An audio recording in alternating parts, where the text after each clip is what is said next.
अस्सलाम वालेकुम दोस्तों, कैसे हो? मुझे मेरी आप सभी हो गई न्यू अपडेट के साथ मैं आपके सामने फिर हाजिर हो चुके हैं। अगर आप कुवैत में रहते हैं या कुवैत की खबरों से हमेशा के लिए अपडेट रहना चाहते हैं तो इस वीडियो को ज़रूर पूरा देखें, क्योंकि मैं आपको इसमें काफ़ी ज़्यादा बेहतरीन इन्फॉर्मेशन देने वाला हूँ और ये आपके काफ़ी ज़्यादा काम आने वाली है। अगर आप कुवैत के अंदर किसी भी पर्पज़ से रहते हैं, चाहे विजिट वीज़ा पे, टूरिस्ट वीज़ा पे या फिर वर्क वीज़ा पे, किसी भी तरह से कोई भी काम करते हैं तो ये आपको जान लेना ज़रूरी है। तो चलिए बिना देरी किए वीडियो शुरू करते हैं, लेकिन उससे पहले मैं आपको बता देता हूँ, चैनल पर पहली बार आए तो चैनल को सब्सक्राइब करें और साथ ही साथ बेल आइकन ज़रूर प्रेस कर दें, ताकि इन फ्यूचर आपको लेटेस्ट अपडेट मिलती रहे और आप हमेशा हमारे साथ में जुड़े रहें।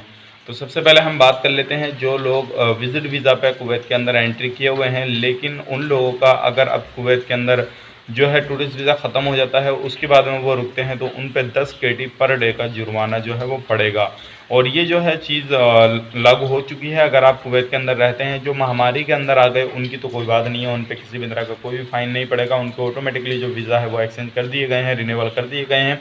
लेकिन आने वाले वक्त में जो भी लोग जाएंगे तो अब उन पे 10 KD का पर डे के हिसाब से जुर्माना पड़ेगा। जब वो वहाँ से एग्ज़िट करेंगे, यानी कि जब कुवैत से आएंगे तो उनको पहले जुर्माना चुकाना होगा, फिर उसके बाद में आ सकते हैं। तो ये बड़ी अपडेट थी और आप लोगों को जानना ज़रूरी था। अगले अपडेट की तरफ बढ़ते हैं। अगली अपडेट बहुत जो ज़्यादा उड़ रही है वो ये उड़ रही है, जो ट्रैफिक डिपार्टमेंट में जैसे किसी भी तरह से किसी ने भी रूल रेगुलेशन तोड़े हैं तो उन लोगों को जो फ़ाइन नहीं भरना पड़ेगा।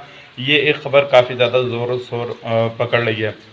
तो मैं आपको बता देता हूँ, इस तरह की कोई भी खबर नहीं है। अगर आपने किसी भी रूल रेगुलेशन को तोड़ा है ट्रैफिक डिपार्टमेंट ने, तो आप चाहें वो सिग्नल तोड़े हैं या किसी भी तरह से कुछ भी किया है, तो आपको फ़ाइन ज़रूर भरना पड़ेगा। बिना फ़ाइन भरे आप नहीं रह सकते, इस चीज़ का ध्यान रखिएगा और ये क्लियर बता दिया गया है। अब अगली अपडेट की तरफ बढ़ते हैं। अगर आपका कोई भी एकामा ख़त्म हो जाता है और आप रिन्यूअल नहीं कराते हैं, कुवैत के अंदर काम करते हैं, तो पहले जो था फ़ाइन था वो 2 KD का था, लेकिन अब उसको बढ़ाकर 4 KD पर डे कर दिया गया है।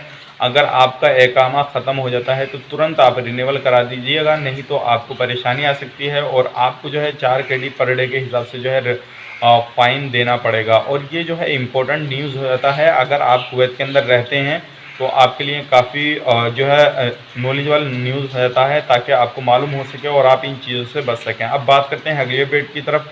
जो प्रवासी लोग कुवैत के अंदर रहते हैं किसी भी तरह से फैमिली के साथ में, अगर उनकी किसी भी तरह से बच्चा पैदा होता है या कुछ भी होता है, अगर 4 महीने के अंदर उन्होंने उस बच्चे का जो है पासपोर्ट वगैरह या कोई भी आइडेंटिटी नहीं बनवाई या किसी भी तरह का कोई भी रजिस्ट्रेशन नहीं कराया और वो बच्चा रहा इसी तरह से, तो उसके ऊपर जो है 2000 KD का जुर्माना जो है डाला जाएगा। अगर आप कुवैत के अंदर रहते हैं और किसी भी तरह से कोई भी इस तरह की सामना करना पड़ता है आपको, तो तुरंत जो है अपना रजिस्ट्रेशन कराइए, पासपोर्ट बनवाइए तुरंत, ताकि आपको किसी भी तरह की कोई भी परेशानी का सामना ना करना पड़े।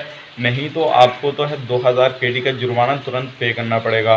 तो ये आज की कुछ बड़ी अपडेट थी और आप लोगों को जानना ज़रूरी था, ताकि आप लोगों को सारी इन्फॉर्मेशन मिल सके और आप किसी भी तरह से गलत चीज़ों में ना पड़ सकें। और इंशाल्लाह मैं आपको हमेशा जो ऑफिशियली न्यूज़ होती है वही बताता हूँ, ना ही किसी तरह की फेक न्यूज़ या इधर उधर की बढ़ाकर न्यूज़ बताता हूँ। तो चलिए फिर मिलेंगे नेक्स्ट वीडियो में। अगर आपको जॉब चाहिए किसी भी तरह से, तो डिस्क्रिप्शन में मैं आपको एक लिंक दे दूँगा, आप उस वीडियो को जाकर ज़रूर देखिएगा। और जॉब के बारे में काफ़ी ज़्यादा बेहतरीन इन्फॉर्मेशन दे रखी है। आप अगर जॉब नहीं मिली आपको अभी तक और दुबई के अंदर रहते हैं, तो खास करके उस वीडियो को ज़रूर देख लीजिएगा। तो चलिए फिर मिलेंगे किसी नेक्स्ट वीडियो में, तब तक के लिए आप अपना ख्याल रखें, अपनी फैमिली वालों का ख्याल रखें। Take care, bye bye.